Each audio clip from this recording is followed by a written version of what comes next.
Good morning, everyone. I'm Kristen Sparza, and today I'll be presenting Human Trafficking, the Underground Crisis. So this is like a little table of contents and structure of what my slides will look like. My thesis statement is human trafficking is an international crisis that exploits many in a means of coerced prostitution, forced labor, and obligatory donation of organs. Chapter 1, Sex Trafficking, an attack on women and girls. So typically, women are seen as inferior, submissive, and more sexual commodities rather than people in this male-dominated society, which is why we are more sought out for in terms of sex trafficking. And unfortunately, colorism is still a thing that affects those being trafficked because people with whiter or lighter skin tones are higher sought out for than people with colored or darker skin tones. There's also this argument on whether or not sex work should become legalized because, on one hand, it can empower women in a means of self expression that can pay the bills and to take autonomy of their bodies. However, it's difficult to tell whether or not a woman was coerced or exploited into prostitution. So, the rebuttal to the former is that no woman voluntarily joins the sex industry. And saying women is a broad term to join the sex industry because it's not just women, it's also children, it's also the poor, the unsafe, like youth and vulnerable people in general, people who are deemed helpless or hopeless. Those are people that traffickers target. And on top of that, just a little fun fact, any sexual relations with a minor is considered trafficking because they cannot legally consent to it. Moving on. Chapter 2, Labor Trafficking, the exploitation of any and everyone.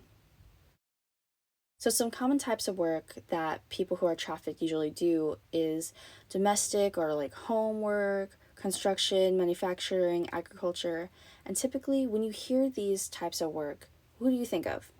Migrants, to which a lot of employers will use migrants because it's cheaper and it's easy and it's legal to hire them, which gives them, the employers, like this full unrestricted power over them, which means that they can withhold paychecks and their documents, like their visas, mistreat them, and all this other crap legally through the free enterprise law, because typically these businesses that hire migrants are private businesses that the government cannot step into and be like, hey, you can't do that.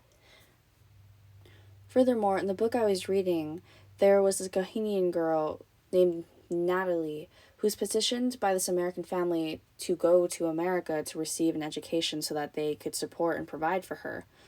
But when she got there, she was physically and sexually abused by her employers, the parents, forced to become the nanny to their 3 kids, their maid, their cook, all while being denied the education she came for. So some types of expectations that employers enact on their employees is lies about the workplace, intimidation to not leave, threats all around, restriction of freedom, and that can be of how they express themselves, or just in general, like you can't leave this property, restriction of communication, who they can and can't talk to, and also abuse, whether it be physical, sexual, mental, emotional, all of those. And a fun statistic is that out of the 7.9 billion people in the world, 49.6 million, so like about 50 million, were forced into labor, the highest population of those being Asian/Pacific Islanders, with an estimate of 15.1 million trafficked people. That's not a fun statistic, I thought it was a cool statistic. Okay, moving on to Chapter 3, Organ Trafficking, Involuntary Donations. I found this one to be the most interesting type of trafficking, not just because it's the least reported, so it's technically the newest, and there's not like a lot of data behind it, and in comparison to sex trafficking or labor trafficking, but more so because men are the target, specifically a man's pride to provide for his family in some sort of way is what's being targeted by traffickers. Most of the targets are from third world nations where they're super poor and they can't. It's still illegal in every country except for Iran for whatever reason. That they can sell their organs on the black market to get money for their families. I think that's why there's not a lot of cases about organ trafficking, because it affects a man's pride to not be able to provide, rather than medical confidentiality, but it's probably both. There's also this huge argument on whether or not buying and selling organs should be legal. If yes, that could potentially decrease the gap between high demand and low supply. So instead of Americans having to wait on an average 3.6 years to get a new organ, we'll say a kidney, they can go to India and buy someone's kidney, like, we'll say within a month, because it takes a month to plan a trip, really. And the downfall of that, though, or like the negative aspect of making organ selling and buying legal, like everywhere, is that people in third world countries won't really be seen as people anymore. They'll be seen as commodities, more so than they already are, you know?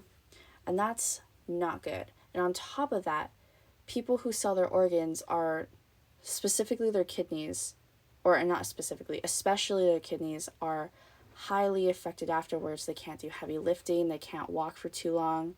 Like, it's not good.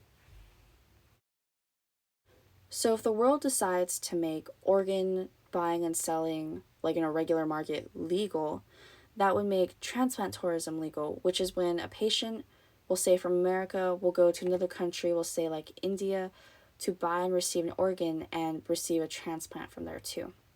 And it's also estimated that about 10% of all transplants in the world are from trafficked organs, and that 10,000 organs are sold every hour on the black market. Isn't that crazy?